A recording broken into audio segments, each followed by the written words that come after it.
Shalom, Bapak Ibu Jemaat GKI Kelasi Solo yang dikasihi Tuhan Yesus Kristus.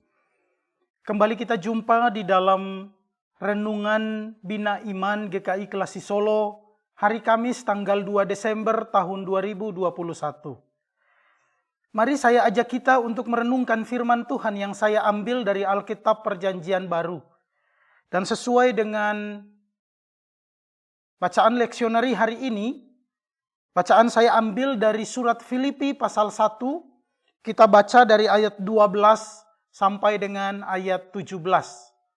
Sebelum firman Tuhan ini kita baca dan renungkan, mari kita berdoa memohon bimbingan Roh Kudus. Kita berdoa.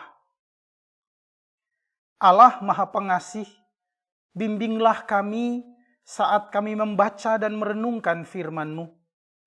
Biarlah kehendak Tuhan melalui firman-Mu ini, kami dapat mengerti dan kami lakukan di dalam kehidupan kami sebagai anak-anak-Mu. Berfirmanlah ya Allah, karena kami telah siap mendengar. Di dalam Kristus kami berdoa. Amin.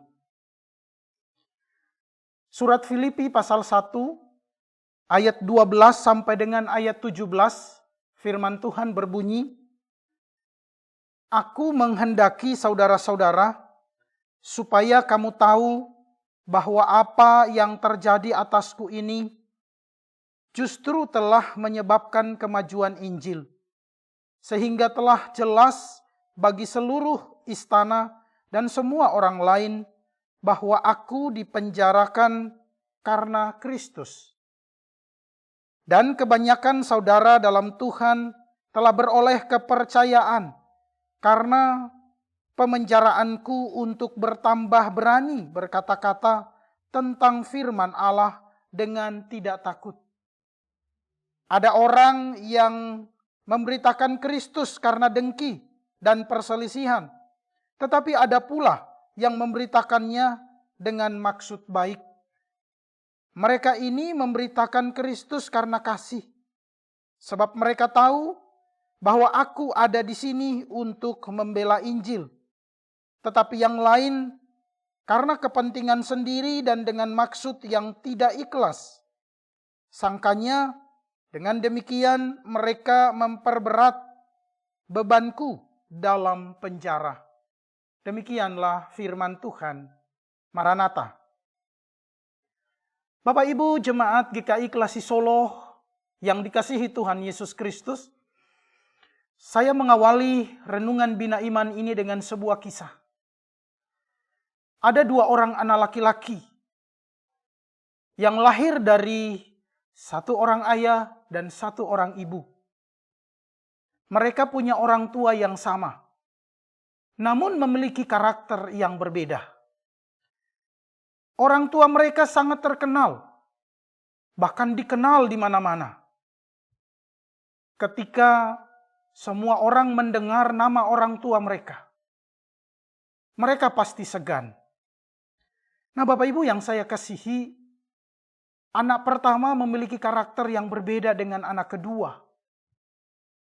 Yang pertama, ketika dia pergi ke tempat lain, misalnya ke satu tempat, satu kota atau satu kampung, ketika dia menyebut nama ayahnya dan ibunya, semua orang mengenal orang tuanya.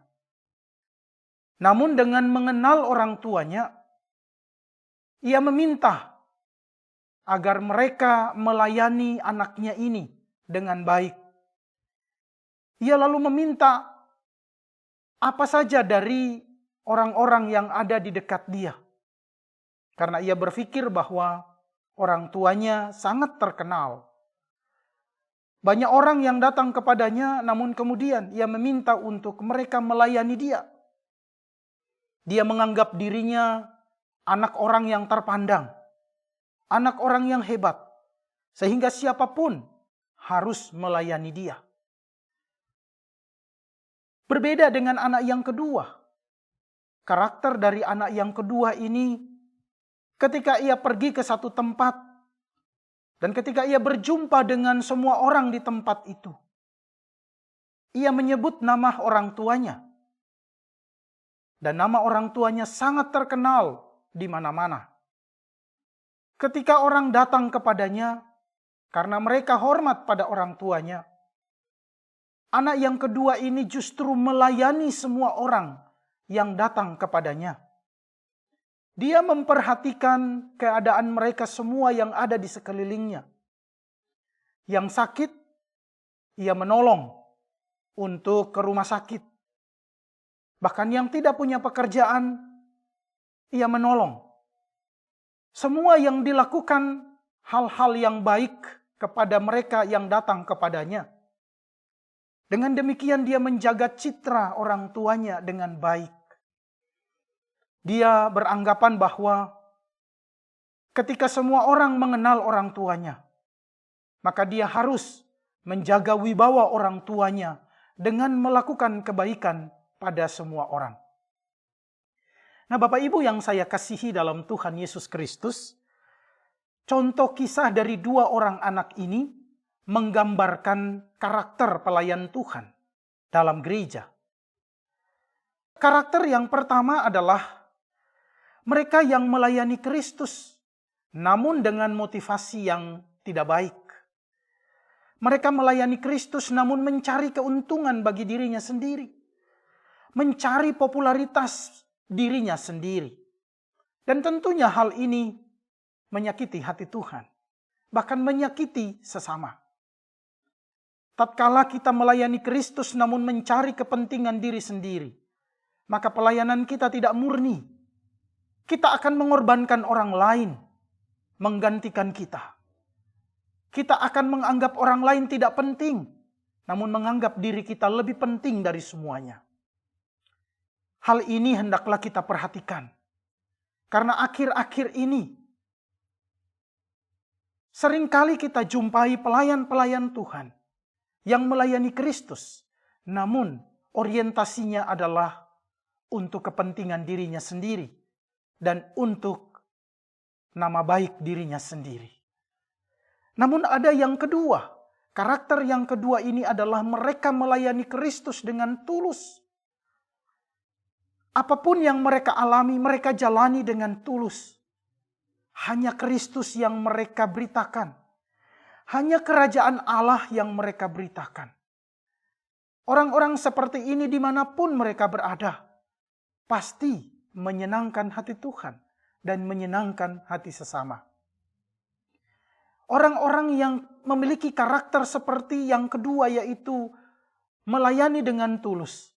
Ketika mereka harus menderita, mereka jalani itu dengan penuh sukacita. Ketika mereka harus berbeban berat, mereka akan menjalani itu dengan setia. Karena mereka melayani Kristus, bukan diri sendiri.